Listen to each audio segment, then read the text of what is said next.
La Radio del Sur presenta Bolívar Nuestro. Tu historia en clave presente. Con Alejandro López y Rosana Álvarez. Buenos días a todos nuestros oyentes, quienes cada martes por la Radio del Sur nos escuchan en una nueva entrega de Bolívar Nuestro, el único programa dedicado a Simón Bolívar en la radio. Bolívar Nuestro es una coproducción entre el Centro de Estudios Simón Bolívar y la Radio del Sur. Pueden seguirnos a través de nuestras redes, por Instagram, por @piso_s_bolívar, por ex Centro Piso S Bolívar y nuestra página web www.cesimonbolivar.com.be. Asimismo, en las redes de la Radio del Sur, por Instagram, la Radio del Sur y la página web www.laradiodelsur.com.be, donde además pueden escuchar el programa en vivo. Vamos a aprovechar esta oportunidad para saludar también al equipo de la Radio del Sur en la gerencia general, Nieves Valdés, en la gerencia del programa, Tamar Sánchez, nuestro operador Wilfredo Rojas, y por el Centro de Estudios Simón Bolívar, en la producción general de este espacio, Marian Marrero Hanson, en la asistencia de producción, Luxmar Aular, y quien les habla, Rosana Álvarez. Hoy, Bolívar Nuestro, hemos regresado de una pausa un poquito prolongada, pero regresamos con todos los hierros, ¿no? Vamos a aprovechar esta oportunidad también para recordar una de las efemérides de la semana más importantes, que es la toma de posesión del comandante Hugo Chávez un 2 de febrero de 1999, en donde pronunció uno de los discursos más elocuentes y trascendentales de la época, ¿no? Además muy contextualizado. Ese 2 de febrero del 99, Venezuela fue además testigo de un cambio de era, ¿no? Aquel día Caracas se convirtió definitivamente en el epicentro de una transformación que el país había comenzado a transitar, ¿no? A soñar desde aquel esperanzador por ahora del año 1992, de ese mediodía en donde conocimos el rostro del comandante Hugo Chávez. Ante un Capitolio colmado de expectativas y miradas internacionales, el comandante Hugo Chávez Frías asumía la presidencia de la República con una audacia comunicativa que sacudiría los cimientos de ese poder tradicional, ¿no? Acostumbrados a aquellos discursos aburridos, aquellos discursos de bloque, tuvimos frente a nosotros a un hombre con una capacidad analítica y un verbo verdaderamente conmovedor. Su juramento, además, no fue un acto meramente protocolar. Al sentenciar, juro delante de esta moribunda Constitución, además una frase inolvidable, sino que además marcó el primer paso hacia el proceso constituyente que redefiniría el destino de la República. Sin embargo, detrás de esa investidura vino la hoja de ruta. En su primer discurso, el comandante en jefe de Estado, Hugo Chávez, trazó el camino para una transición transformadora, invocando nada más y nada menos, con gran urgencia, a nuestro padre fundador de la patria, el libertador Simón Bolívar. El espíritu de una sociedad patriótica que ya comenzaba a pujar a finales del siglo XX como una necesidad a retomar. Sin duda era el llamado a romper con la calma de los siglos para dar cauce a una revolución necesaria. A continuación vamos a escuchar este fragmento, parte de este discurso potente, donde la poesía, la visión bolivariana, pero también una elocuencia política y una visión sin precedentes se unieron para anunciar el inicio del siglo XXI venezolano. Luego de escuchar estas extraordinarias palabras del comandante Chávez, que siempre nos animan, nos llenan de moral, nos llenan de fuerza y nos recuerdan que todavía continuamos en esta batalla, en esta construcción colectiva de nuestro destino, aprovechamos para recordar otras efemérides también muy importantes. El 2 de febrero también se produce la primera expedición de Francisco de Miranda en 1806, quien por supuesto, bueno, llega a las costas de Coro y, bueno, aun cuando no fue recibido con los brazos abiertos, sin duda fue el primer paso a lo que luego se convertiría en el proceso de independencia y lo colocaría a él frente a los ejércitos como comandante en jefe a partir de 1810, ¿no? El 3 de febrero nace quien se convertirá posteriormente en el gran mariscal de Ayacucho. Estamos hablando de Antonio José de Sucre, 3 de febrero de 1795. Fue pues sin duda uno de los hombres más leales al libertador Simón Bolívar y quien se convertiría en su continuador si aquella bala de Berruecos no hubiese cegado su destino, ¿no?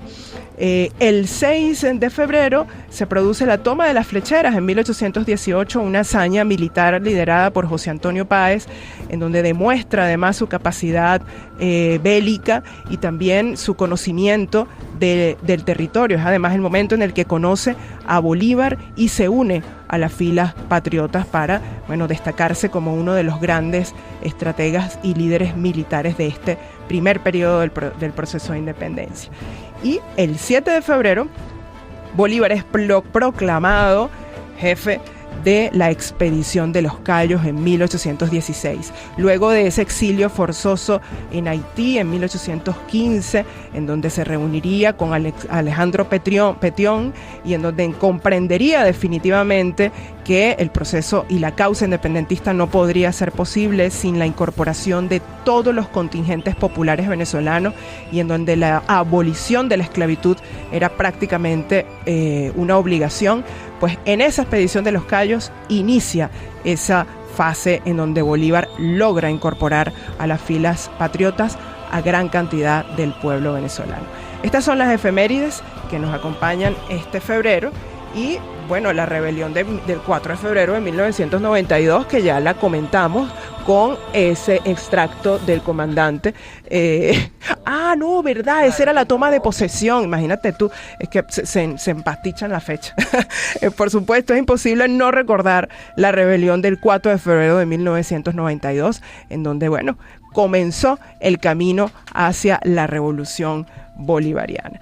Bueno, comenzamos nuestro programa de hoy, además con un invitado muy especial, quien nos ha acompañado en otras oportunidades, pero que hoy, por el tema que vamos a tratar, pues es muy apropiado y viene como anillo al dedo. Hoy nos acompaña Juan Romero, licenciado... Rosana, pero ella hoy, como se está reincorporando después de varios programas, ella ni siquiera ha dicho de qué vamos a hablar hoy.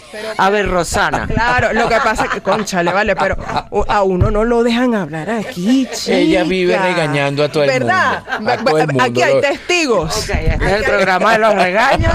Vamos a ponernos nos vamos a vengar. Es la única oportunidad que tenemos de vengarnos, Rosana, porque eso trae un caso con nosotros. Así es. Mira, yo voy a presentar a Juan y voy a explicar por qué Juan hoy es tan apropiado. Fíjate, Juan es licenciado en Educación en el área de Historia, magíster en Historia de Venezuela, magíster en Historia de América Latina, doctor en Ciencias Sociales, doctor en Historia de América Latina, doctor en Pedagogía Crítica y además ha realizado un postdoctorado en Filosofía Política, docente, investigador de la Universidad del Zulia, investigador del Centro de Estudios Latinoamericanos y del Caribe Rómulo Gallegos, CELARC. Además es docente de la Universidad Militar Bolivariana de Venezuela y coordinador de la Red de Historia, Memoria y Patrimonio del Estado Zulia. Asimismo, es miembro del equipo político estatal del PSUV en Zulia, asesor además de la Vicepresidencia Nacional de Información y Asuntos Internacionales del PSUV y es diputado de la Asamblea Nacional de Venezuela en la Comisión de Seguridad y Defensa de la Nación. Pero además de todo, el diputado Romero es autor de varios libros, varios ensayos, de los cuales podemos mencionar La Sombra Digital, que además fue acreedor del Premio Nacional de Periodismo en el año 2025. Aplausos en el fondo. Y su más reciente publicación, de la que comentaremos en este programa, Geometría del Asedio y la Esperanza. ¿Por qué Juan Romero es un invitado especial el día de hoy? Pues porque hoy Bolívar Nuestro va a dedicarse a conversar sobre un tema que nos convoca en este momento más que nunca, ¿no? La guerra cognitiva, pero sobre todo Bolívar en el centro de esa guerra cognitiva. Vamos a conversar con Juan un poco sobre este fenómeno que viene incluso dándose desde el principio del proceso de guerra de independencia, desde la Gaceta de Caracas del Correo del Orinoco. Empieza esa guerra cognitiva y vemos todavía hoy consecuencias de esta guerra. Pero antes de que Juan nos dé su saludo y comience a conversar con nosotros, vamos a iniciar nuestra mañana con nuestro primer corte musical. Vamos a escuchar Canción que Enciende, en la voz de varios artistas.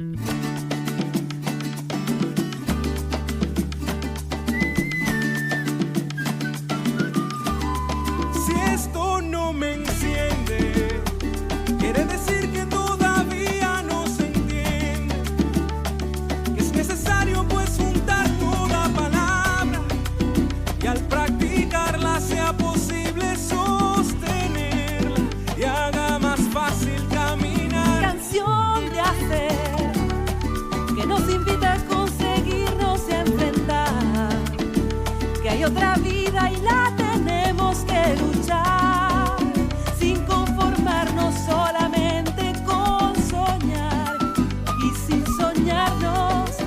Si esto no te enciende, buscaremos el calor de los abrazos y en multitud estamos todos solo un paso y que el encuentro sea motivo para andar más allá.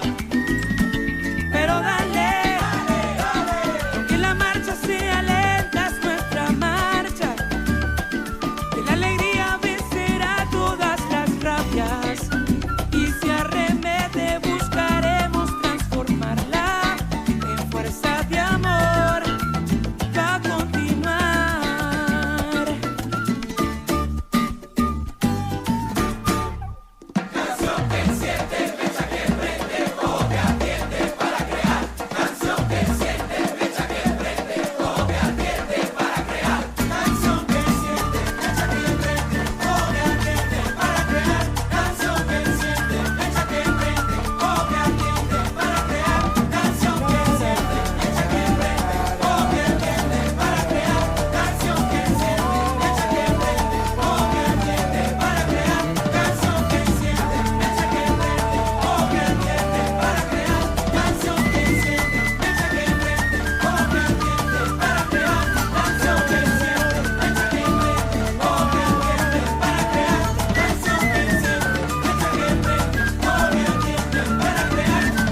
Pero dale, aunque la marcha sea lenta es nuestra marcha, que la alegría vencerá todas las rabias y si arremete buscaremos transformarla en fuerza de amor para continuar. Canción que enciende, hoy más que nunca el futuro está presente. Cada minuto transcurrido marca una era de gente consciente. Materia orgánica que abona con latidos, la mecha pura de un amor que prende, que no se entiende. Sentimientos y emociones que no se medirán matemáticamente. Hay que empezar a reflexionar, actuar en armonía, pasear el ego, abrazar la paz perfecta en cada día. Eres como si formas parte del gran combo natural. Si renuévate y vuélvete infinito al pensar por convicción.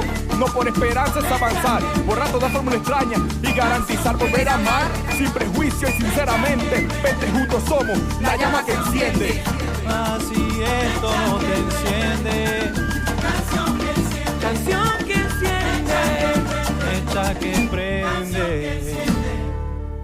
Estamos de regreso en Bolívar Nuestro, después de escuchar Canción que Enciende, para, bueno, encender esta mañana de hoy con este tema que vamos a conversar con el diputado, historiador, investigador y docente Juan Romero, que nos acompaña en la mañana de hoy. Bienvenido, Juan, y gracias por acompañarnos nuevamente aquí en el espacio de Bolívar Nuestro. Gracias, Rosana, gracias, María. Para mí es un gusto, además, apoyarlo. Creo que esto es parte de ese esfuerzo maravilloso que hacemos del Movimiento de Historia Insurgente, que incluye el Centro de Estudios Simón Bolívar, el Centro Nacional de Estudios Históricos y la Red de Historia, Memoria y Patrimonio, con todo lo que hace la revista 8 Estrellas, el diplomado Videíro Libertador, los programas del pueblo Cuenta su historia, la revista Memoria Histórica. Es decir, un esfuerzo que yo creo que hay que seguir impulsando y sosteniendo, porque es mucho lo que se ha hecho y es mucho aún lo que queda por hacer. Así mismo, Juan. Y bueno, eso que tú acabas de mencionar, agradecemos la publicidad sin pagar. No, y además agradecemos que Marian no nos ha regañado todavía. No, en este segmento. Pero eso es, ese regaño viene. Sí, vamos a darle chance. A ver, qué mala fama, vale. No. ¿Por qué será? No, mira, no. ¿Por qué será? Eso no es negativo. Marian es la que hace posible que aquí todo el mundo entre por el carril y haga la cosa como tiene que hacer. Cuando estamos en los congresos, a ver. No, así tiene que ser, tiene que haber orden, chicos. Mira, Juan, bueno, fíjate, hoy como comentaba en el segmento pasado en la presentación, nuestro tema es Bolívar en el centro de la guerra cognitiva. Pero antes, bueno, porque suena raro ese tema, ¿no? ¿Qué es la guerra cognitiva, no? Ese nombre que no parece ni histórico ni político, que parece más bien una cosa psicológica, un fenómeno psicológico. Sería bueno, en principio, definir para quienes nos escuchan qué es esa guerra cognitiva, ¿no? Cuéntanos un poco. Mira, yo creo que hay que comenzar. Clausewitz, que es un teórico extraordinario de la guerra, en el texto de la guerra, dice que la guerra no se trata de soldados matándose, ni balas ni cañones, sino se trata de pasar de dos elementos que él define. Él define el sentimiento hostil y el instinto hostil. Clausewitz dice, el sentimiento hostil es aquel que va procurando crear una imagen, una representación, diríamos hoy, un framing, un encuadre, si queremos hablar en términos comunicativos, de una persona, de un proceso, de un estado, de una acción. Y eso es clave para que, en términos de la idea de guerra, pasar al instinto hostil. El instinto hostil es el momento en el cual la agresión pasa de ser una agresión verbal a transformarse en una agresión física. Uh-huh. Y eso es importante entenderlo, porque eso que hoy llamamos guerra cognitiva es una progresión de esos elementos que Clausewitz definió en el siglo XIX. Vamos a ponerle carácter histórico a esto. Tú lo decías en el segmento anterior.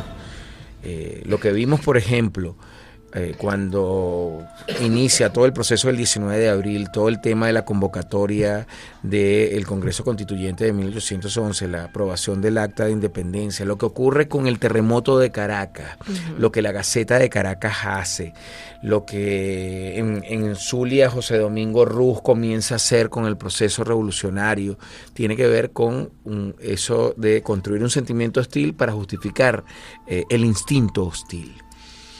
Y por supuesto, la respuesta de Bolívar, lo sabemos, fue el tema de la artillería del pensamiento y el correo del Orinoco como un instrumento de contención. Uh-huh. Hoy esas cosas han evolucionado, porque en el contexto en el cual Bolívar y Clausewitz, que son más o menos, tienen algún momento de toque en términos históricos, redactan sus cosas, estaríamos en lo que llamamos una guerra de primera generación. La guerra de primera generación en las guerras que eran de confrontaciones de cuerpo a cuerpo. Uh-huh. Esa guerra prevalece desde la antigüedad hasta que comienza la primera gran guerra en 1914, donde hay la tecnificación del proceso de la guerra. Y con la tecnificación y la modernización de la guerra llegan los elementos aún mucho más violentos. Esas son las guerras de segunda generación. Luego, la guerra de tercera generación tiene una evolución. Ya no es solo la técnica. Con la primera guerra es la aviación, es la artillería mecanizada, es la ametralladora, es el uso de la guerra química como a través del gas. Pero la guerra de tercera generación la inicia Hitler con la invasión a Polonia. El uso de los elementos psicológicos. Comienza a trabajarse todo el tema de lo que hoy llamamos la cognición y con ellos la guerra cognitiva. Luego hay dos momentos más. La guerra de cuarta generación, que tienen como punto esencial el desarrollo de la guerra de Vietnam y la utilización, por ejemplo, de la gente naranja y todo lo que implicó, también generando las OXI, dando origen al desarrollo más profundo de las OXI. ¿Qué son las OXI? Las operaciones psicológicas. Operaciones psicológicas que habían comenzado a ser desarrolladas en la guerra de tercera generación, es decir, con el inicio de la invasión alemana a Polonia en septiembre de 1939. La guerra de cuarta generación y la guerra de quinta generación, ¿qué le agregan? Le agregan que a través, y esto también lo impulsaron tanto los ingleses como los norteamericanos, como los alemanes, que empezaron a estudiar lo que hoy llamamos la neurociencia, ¿no? Todos los procesos relacionados a cómo construimos las percepciones de las realidades, cómo las procesamos y cómo puede incidirse en el cambio de la percepción, hasta llegar a un momento determinado a manejar, tal como lo plantea la guerra de quinta generación, algunos neurotransmisores que, como la neuropirefrina, la oxitocina, ¿no? Que se supone que pueden ayudar a incentivar o a paralizar. Y esto es un tema interesante, porque una de las cosas que busca la guerra cognitiva, generando una manipulación de las emociones, una manipulación de todo lo que es la construcción de los procesos en neurocerebrales, es sencillamente buscar inhibir, paralizar, ¿no? Y eso como lo asociamos con lo que vimos el 3 de enero. Es decir, ante una realidad indudable, y esto es importante que lo digamos, porque además alguna gente dice, bueno, pero es que no es que teníamos un sistema significativo, defensivo, y cómo actuó. No, es que el sistema que nosotros lo teníamos para un escenario, que era un escenario de agresión terrestre, no lo hubo. Hubo una acción de bombardeo inclemente destinado sí, yo ese día lo viví, no es que me lo contaron, yo estaba en Tiuna, yo vivo en Tiuna. Ese día me hizo recordar las operaciones de la guerra relámpago de Hitler, o sea, un gran ruido, una acción que buscaba aturdir, ¿no? Generar una afectación de los procesos neurocognitivos y a través de esa afectación generar paralización, generar miedo, generar terror, generar angustia, ¿no? Y eso es un tema que trabaja mucho, que trabaja además porque la guerra cognitiva cuenta con la ventaja de que mezcla los elementos de la cuarta revolución industrial, es decir, el desarrollo de la inteligencia artificial, de la inteligencia de las cosas, de la mezcla entre los procesos neurocerebrales y la robótica, ¿no? Y la utilización de estos aparaticos que hoy nos permite comunicarnos y que permite que la señal de la Radio del Sur y del programa de ustedes salga, pero también genera la simplificación de los procesos cognitivos. Sí. ¿No? Y esto es un tema que lo han venido trabajando consecuentemente, buscando alterar la neuropercepción, y alterando la neuropercepción, afectar los procesos de movilización, de respuesta, de síntesis, de resistencia, ¿no? En términos de lo que nosotros hablamos de la historia insurgente. Entonces, un esfuerzo, por una parte, que cambia el funcionamiento neurocerebral, porque eso es lo más peligroso de la guerra cognitiva. No es solo que quiera crear una interpretación sobre un proceso, sino cambiar los procesos a través del cual el ser humano piensa y razona, buscando por un lado la paralización o por el otro la aceptación sin ningún tipo de discusión de una situación, de una construcción o un encuadre comunicativo, o incluso de una interpretación de un proceso histórico o de una dinámica política. Sí, estaba viendo un poco preparando pues el programa, Juan, que trasladado ese proceso de guerra cognitiva al campo historiográfico implica algunos elementos, ¿no? La manipulación de los marcos interpretativos, ¿no? Correcto. Lo cual hace que algunos conceptos clave se interpreten de manera diferente, y eso a su vez produce unos relatos que parecen muy creíbles, pero que son absolutamente deshistorizados, descontextualizados, no simplificados, y además eso viene acompañado de una saturación informativa, que es lo que está pasando con los memes, con las redes, con esos reels de gente que habla de que Bolívar era esclavista y que no entiende la complejidad de ese momento histórico. Bueno, vamos a seguir ahondando en este tema de la guerra cognitiva, y Bolívar también en el centro de esta guerra cognitiva, y cómo hasta hoy vemos operando este fenómeno. Pero primero vamos a nuestro corte. Sí, es el corte, es el único corte. Vamos a nuestro corte y ya regresamos. Antes que te lo diga Mariana. Con más de Bolívar nuestro. No te apartes de nuestra programación. Ya volvemos con más de Bolívar Nuestro. Nuestro. De vuelta con ustedes, Bolívar Nuestro. Tu historia en clave presente. Continuamos con Bolívar Nuestro, hoy conversando con el diputado, historiador, investigador Juan Romero sobre Bolívar en el centro de la guerra cognitiva. Juan nos explicaba en el segmento pasado qué es esa guerra cognitiva y cómo estaba o está operando, incluso, bueno, desde tiempos de Bolívar, por supuesto, hasta hoy, ¿no? Pero vamos a continuar ahondando en la definición de lo que es esta guerra cognitiva para luego pasar a verla en acción en dos de los periódicos más interesantes del periodo de independencia, en donde se vio justamente estos ataques de entre fake news y las noticias reales que ocurrían, ¿no? Este enfrentamiento entre Bolívar y sus detractores. Vamos a escuchar a nuestra compañera Carolis Pérez, quien nos explica bastante detalladamente cómo funciona la guerra cognitiva, el concepto de guerra cognitiva y su origen, y cuáles son sus expresiones en la actualidad. Adelante el audio. La guerra cognitiva, según los conceptos que ha expuesto incluso la OTAN, es una guerra ideológica que busca erosionar la confianza sobre la que ha sido construida la sociedad o un proyecto político. Busca controlar cómo piensa y actúa una población ante acontecimientos específicos y fusiona la psicología con la cibernética para perpetuar un modelo económico y político de dominación. Se basa en 3 pilares fundamentales. En primer lugar, la manipulación de la mente humana, utilizando tácticas para influir en la percepción y el comportamiento. En segundo lugar, en la construcción de narrativas falsas o distorsionadas para influir en la opinión pública y crear divisiones. Y en tercer lugar, la creación de realidades alternativas que buscan distorsionar la percepción del mundo. Para avanzar en el estudio de la guerra cognitiva, es importante saber que la opinión pública, como se le llama, es su arma principal. Y hay 4 conceptos que debemos tener bien claros. En primer lugar, la propaganda, que es la diseminación de información sesgada o falsa para manipular la opinión pública. En segundo lugar, la desinformación, que es la difusión intencional de información falsa o engañosa para confundir o desorientar al público objetivo. En tercer lugar, las operaciones de influencia, que son actividades diseñadas para influir en las opiniones,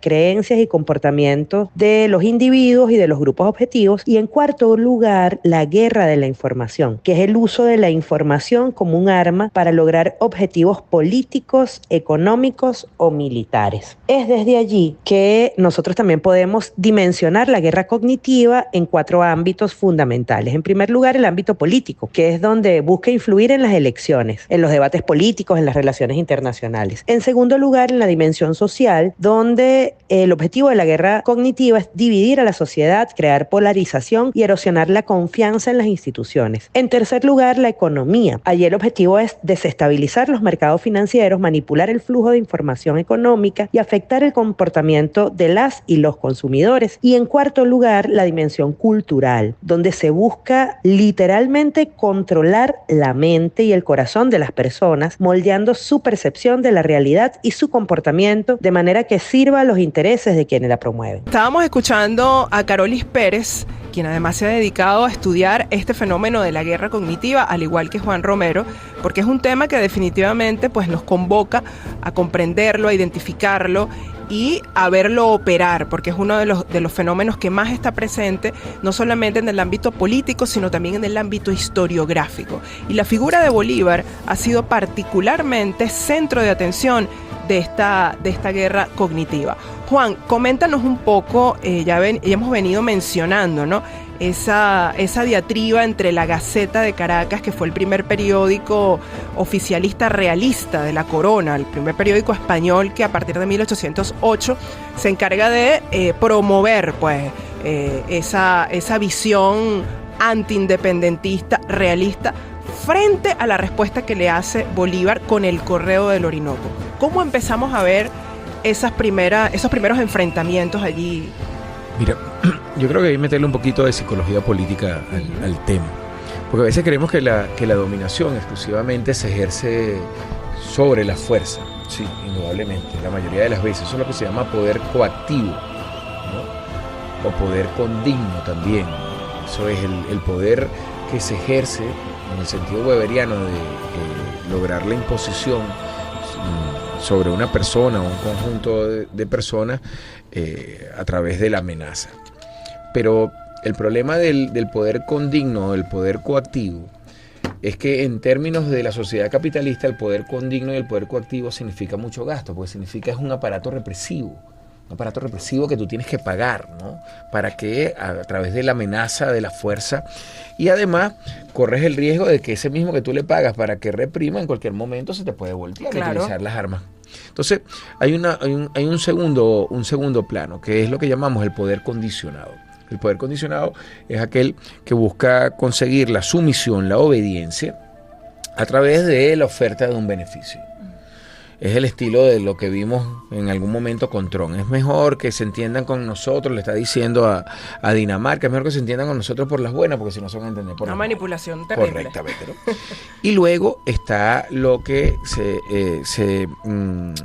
el último nivel, que es el más efectivo, que es el poder que logra el convencimiento. El poder que logra el convencimiento tiene que ver con la manipulación, tiene que ver con la creación de unos marcos interpretativos que de tanto reproducirse terminan asumiendo la verdad. Eso se basa en dos cosas: en un proceso de generalización de la realidad y un proceso de simplificación de las interpretaciones. Generalización porque entonces dice cosas que no son afirmaciones reales. Por ejemplo, contra Bolívar, o contra José Félix Rivas, o contra Mariño. Están en contra de Dios y del rey, responden a intereses personales y lo que buscan es afectar. Cuando es una generalización, luego es una simplificación. Todo aquel que no apoye la causa del rey es un traidor, ¿no? Y entonces van construyendo esas simplificaciones. Lo podemos poner incluso un poco más cercano a esta actualidad que nosotros tenemos. Todo el que se declara chavista y revolucionario, de alguna manera está produciendo el declive del país, porque esta sociedad, antes que llegara el chavismo, era una maravilla. Es una generalización, es una generalización absoluta. Hay una simplificación, además de los profundos procesos muy complejos que derivaron en que esa democracia que se presentaba como un modelo, como un escaparate intacto, se haya resquebrajado de la manera que se resquebrajó el 27 y 28 de febrero. Yo siempre le digo a esa gente que no, que antes de Chávez todo era perfecto. Y dije, entonces yo me pregunto, ¿qué fue entonces el 4 de febrero? Claro. ¿Por qué hubo necesidad de un 4 de febrero? Si todo era perfecto. El 28, exacto. ¿O por qué toda la resistencia que vimos primero en el porteñazo, el guairazo, el carupanazo, la creación de las Fuerzas Armadas de Liberación Nacional, organizaciones como Organización Revolucionaria, es decir, tantas organizaciones que de alguna manera respondieron a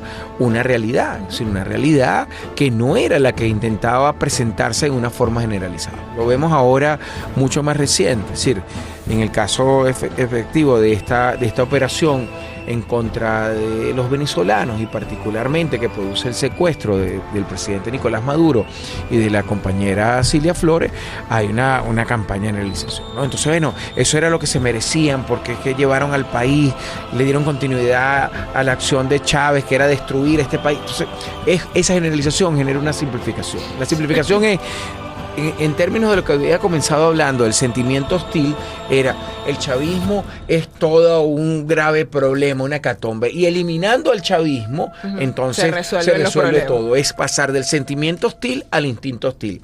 Eso que ha funcionado perfectamente en otros países como en Nicaragua. En absoluto, en general, en todo el mundo. En la actualidad, además, lo vemos demasiado. Es lo que estás viendo en la rusafobia, o lo que estás viendo contra los gazatíes, por ejemplo, o incluso, volvámonos a poner histórico, lo que hicieron los cronistas de India y los adelantados contra las comunidades que aquí estaban presentes. Era la construcción de un sentimiento hostil. Son salvajes, son caníbales, no son humanos, no saben vivir en policía. Y entonces, cuando yo construyo el sentimiento hostil, yo puedo acabar con el otro porque lo deshumanizo, ¿no? Y al deshumanizarlo, entonces todo lo que yo haga es lícito. Entonces, fíjate las complejidades de lo que ocurre. Los juicios de Nuremberg se construyeron pensando en que no se volvieran a repetir las atrocidades que vimos. lo estamos viendo de nuevo en Gaza, Sí, así es. en peor sentido. Sí. Lo estamos viendo en general con el tratamiento a los migrantes, porque el posfascismo al que estamos asistiendo es migrantofóbico, ¿no? Y eso no solo tiene que ver con el color de piel, no importa que el migrante sea blanco como Trump, igual lo van a maltratar, ¿no? Por supuesto, maltratan más al afro, al indígena, al asiático, al musulmán, pero vemos eso y eso es sumamente peligroso. Sí. Cuando de nuevo lo analizamos en términos de lectura histórica, bueno, lo vimos en esa confrontación que permite a Bolívar entender la importancia de la artillería del pensamiento, como le pone, ¿no? Y luego lo vemos en Chávez. Recordemos al propio Chávez creando todo un sistema que tiene que ver con las radios comunitarias, que tiene que ver con la ley de radio y medios para generar una democratización. Sí, porque después del golpe de Estado la cosa fue candela. De hecho, el golpe de Estado en sí mismo El golpe de Estado, eso fue una fue guerra construido, cognitiva claro, totalmente. una guerra sí. cognitiva, un incentivo a la violencia, al sentimiento hostil, y luego vimos los resultados, Sí. porque lo que vimos en el 2014 con la salida Correcto. y luego con las guarimbas en el 2017 era una cosa absolutamente terrible, ¿no? Que nosotros le dimos una respuesta política. Pero aquí lo grave del caso es que la guerra cognitiva está asociada con los elementos de la cuarta revolución industrial. Tiene que ver con la computación cuántica, tiene que ver con la creación de redes y la creación de lo que yo he venido conceptualizando como ciberfascismo, es decir, la utilización cibernética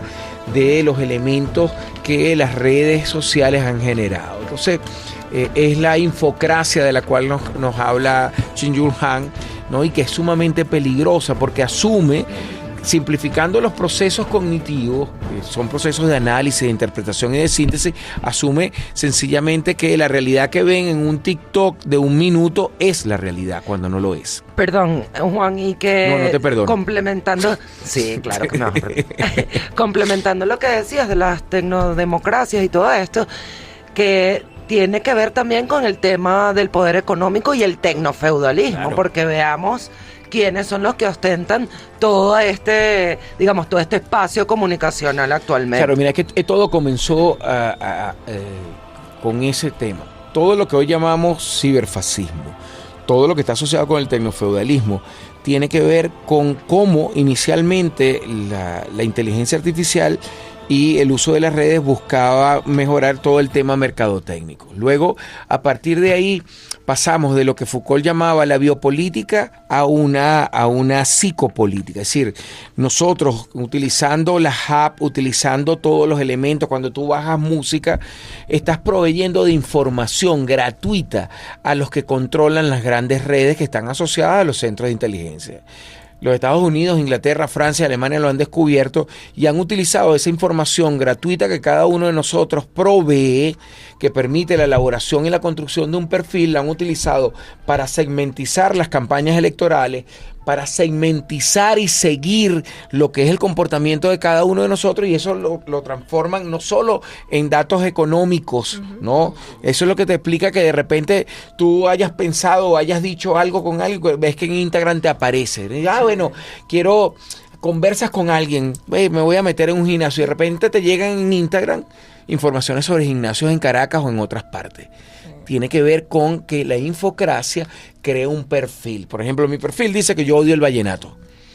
Mi perfil dice que me gusta la salsa, que me gusta la poesía. Odio el vallenato, lo odio. Y lo peor es que la víctima que tengo le encanta el vallenato. O sea, tortura total, ¿no? Para que tú veas, ¿no? Entonces, esos perfiles son utilizados para cementizar la política.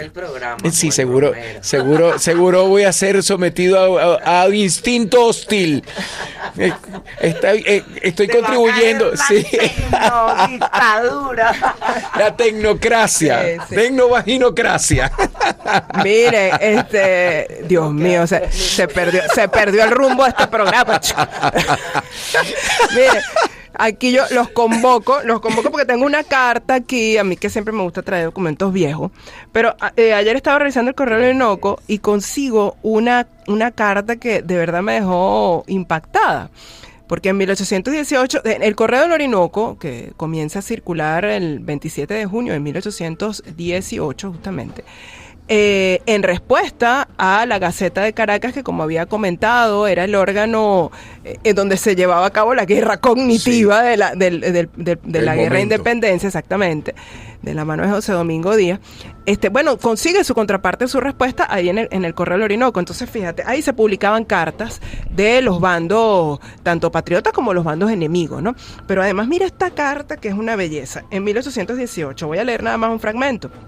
Dice: algunos individuos han introducido hasta Guayana la noticia de que viene una expedición de España con 12,000 hombres al mando de O'Donnell, cuya noticia ha pasado también a Margarita, y aquí viene lo bueno, solo con el objeto de llevar el terror y la desconfianza para que los españoles consigan ventajas. O sea, ya ahí está claro cuál es el objetivo de, mira, aquí vienen un contingente de tipos y tal, y lo real era que Morillo no estaba recibiendo ayuda, no estaba recibiendo los contingentes que estaba esperando, porque, soldados que mandaban soldados que se lo pasaban por las armas. Exactamente.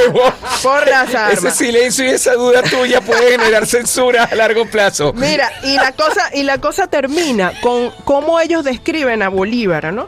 Entonces el tipo le dice, dicen también que ya se ha dirigido al abate de Prat, un personaje, por medio de comerciantes en San Tomás, una historia de la Revolución de Venezuela que manifiesta los desórdenes y estragos causados en la provincia por los insurgentes, a cuya cabeza se halla un joven loco, ambicioso, cobarde e ignorante llamado Simón Bolívar. Ahí está, y eso está en el Correo del Orinoco, ¿no? En el propio Correo del Orinoco.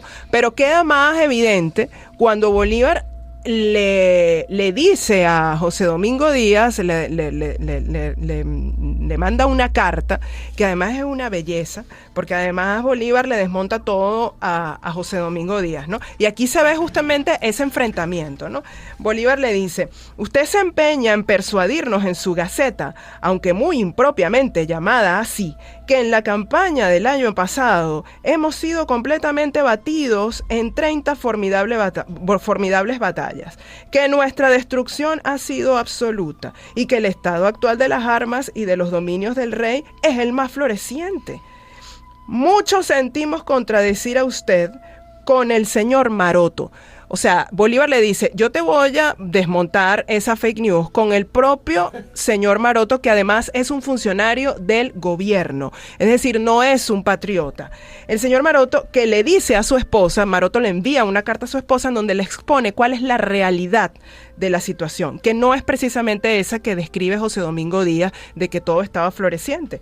Entonces Bolívar le dice: te voy a desmentir con el señor Maroto, a quien le envía una carta a su esposa, a quien no debe engañar, y le dice estas terminantes palabras: esto se halla en el más lamentable estado, pues aunque ahora descansamos un poco de los peligros de los enemigos son los patriotas, ¿no?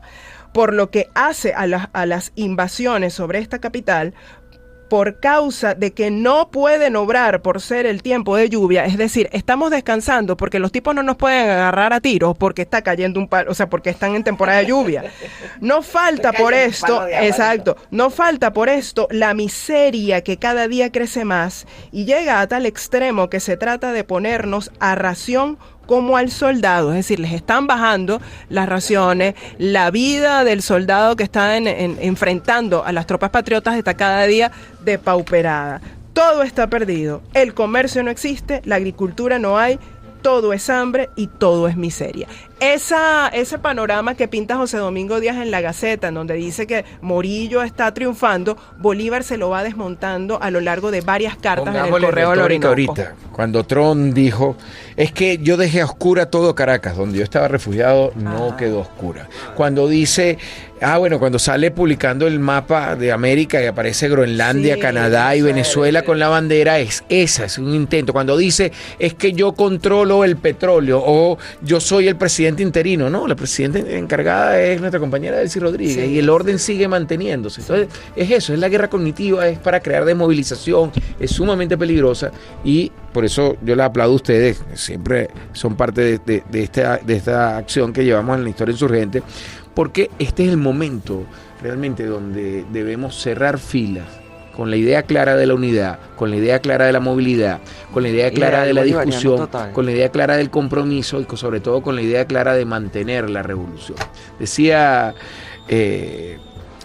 Benedetti algo que yo he venido rescatando: el futuro es lento pero viene, seguro pero viene. Y lo de Nicolás viene, y lo de Cilia viene, lento pero viene. Así será. Miren, nosotros nos tenemos que despedir, pero no nos vas a regañar. No voy a regañar, más bien voy a pedir que vuelvas, porque a mí me hizo falta analizar, analizar cómo en la actualidad Bolívar es verdaderamente, no solamente cómo ha sido parte de la guerra cognitiva desde los tiempos de Bolívar, sino cómo hoy por hoy nuestro Bolívar símbolo es clave para el enfrentamiento contra la nueva doctrina Monroe y el corolario Trump, como lo hemos llamado varios. Con todo gusto, te voy a enviar mi último artículo sobre el tema. Nuestro compromiso es hacer una segunda parte. Con gusto. Para desmontar los medallones de Washington y todo eso, para dejarlo ahí. Eso va. Gracias por la invitación, Rosana, Marian. No, gracias a ti, Juan, de verdad. A veces el programa se nos queda corto porque los temas de verdad que son muy apasionantes. Pero bueno, ya Marian abrió. Nada más nos regañó una sola vez, Marian. Sí. Estamos mejorando. Claro. Ya en la próxima no nos regaña más. Bueno, queremos agradecer a nuestros oyentes por seguirnos todos los martes por la Radio del Sur. Y bueno, los invitamos a seguirnos en nuestras redes por Instagram, @Centro Piso S Bolívar, por ex Centro Piso S Bolívar, y en nuestra web cesimondolivar.com.be, igualmente por la Radio del Sur en Instagram y la página www.laradiodelsur.com.be. Nos escuchamos entonces el próximo martes y bueno, vamos entonces a abrir el segundo programa con Juan Romero sobre Bolívar en el centro de la guerra cognitiva. Nos escuchamos el próximo martes. Afinemos el rumbo. Démosle a nuestros hijos y a nuestros nietos una patria que hoy no tenemos. Nunca olvido el verso de Pedro Mir, ese gran poeta dominicano.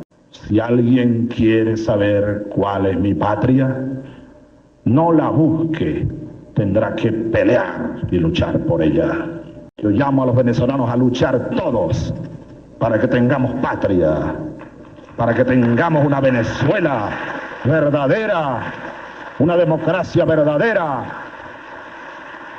En lo político, nuestra propuesta y desde hoy nuestra acción, orientada a acción hacia la transición transformadora, nosotros tenemos que darle cauce a un movimiento que corre por toda Venezuela. Esa resurrección a la que yo me refería tiene una fuerte carga moral, social. Es un pueblo que recuperó por su propia acción, por sus propios dolores, por sus propios amores, recuperó la conciencia de sí mismo y ahí está clamando en las afueras del Capitolio y por donde quiera que vayamos. Esto no tiene otro nombre que una revolución. Terminando el siglo XX y comenzando el siglo XXI venezolano, aquí se desató una verdadera revolución, señores. Y yo tengo la certeza de que nosotros le vamos a dar cauce pacífico, que nosotros le vamos a dar cauce democrático a esa revolución que anda desatada por todas partes. Yo tengo una gran fe en que le vamos a poder dar cauce. Pero ese pueblo que está allí resucitado va a buscar sus caminos. Hoy recuperó credibilidad en una oferta, en una propuesta, en un camino. Si la perdiera mañana, esa fuerza es como el agua, va a buscar salida.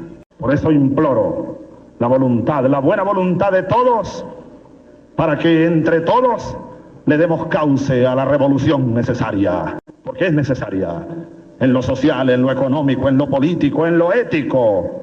Tenemos que revolucionarnos incluso nosotros mismos. Es hora de oír a Bolívar de nuevo. Y ahora es cuando los venezolanos van a oírme hablar de Bolívar. Porque ese es el faro.